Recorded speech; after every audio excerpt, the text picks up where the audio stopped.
Hey everyone, me again. So I swear I have more interesting things coming, in the pipeline.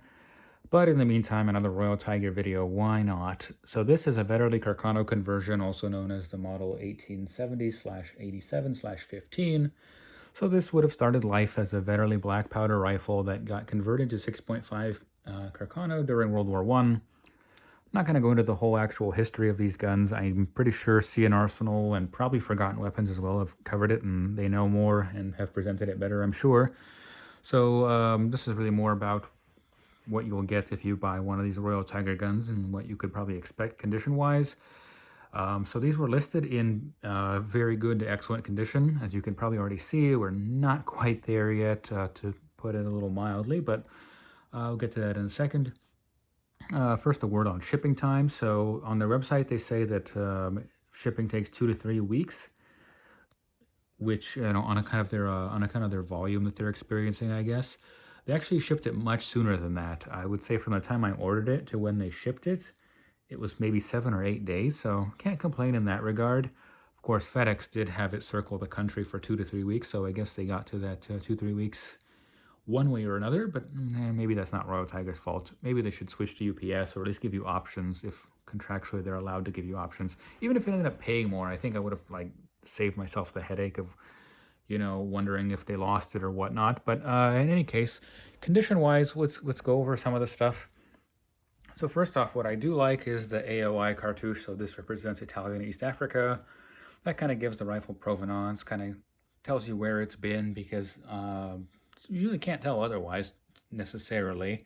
They didn't import mark it, which is nice. They don't have to for antiques, and this obviously fits the bill for that.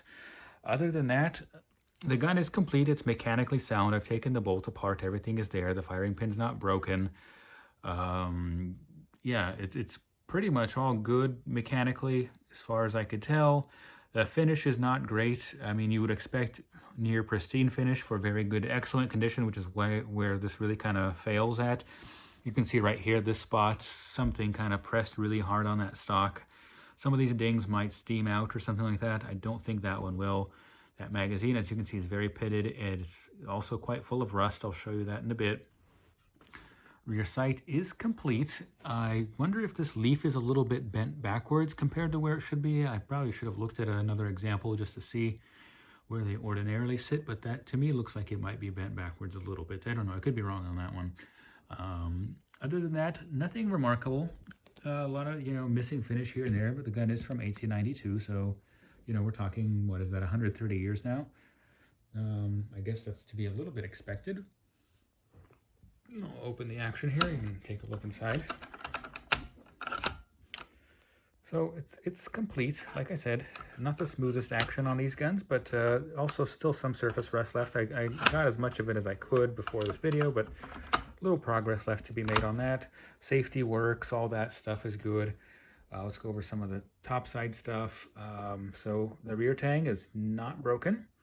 There's no Ethiopian markings like some of these other guns, like Burdans will have primers and all sorts of weird bedazzling going on. Some of them will have the Amharic alphabet stuff carved into them. This one doesn't seem to have any of that. Really, the AOI would be the only indicator that this is a Ethiopian stockpile gun, other than, of course, its condition being a little lackluster, but I suspect that there are lackluster guns from all sorts of other batches too. So this, by the way, is made by the Tyranny Arsenal. 1892 is the date of manufacture, although I think that's probably upside down right now. We have some more pressing into the stock here, as the magazine's pitted on this side as well. Other than that, nothing terribly exciting or remarkable on this other side either. More of the same, some missing finish, dings in the stock, you name it. Let me kind of show you the one kind of real condition problem, I guess, that I have.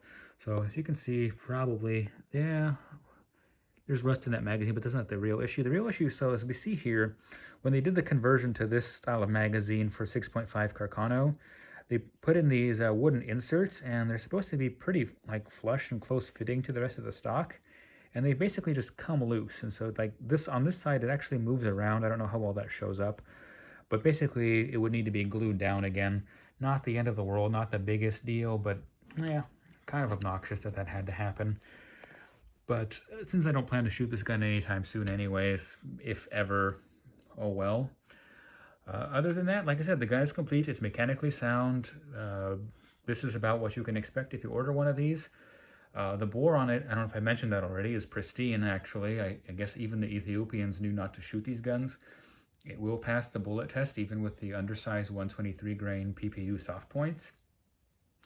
So if that ammo was safe to shoot, which it is not, no factory ammo is, it may be a decent shooter. So if I ever did decide to hand load for it, that I suspect it would probably do okay in that regard.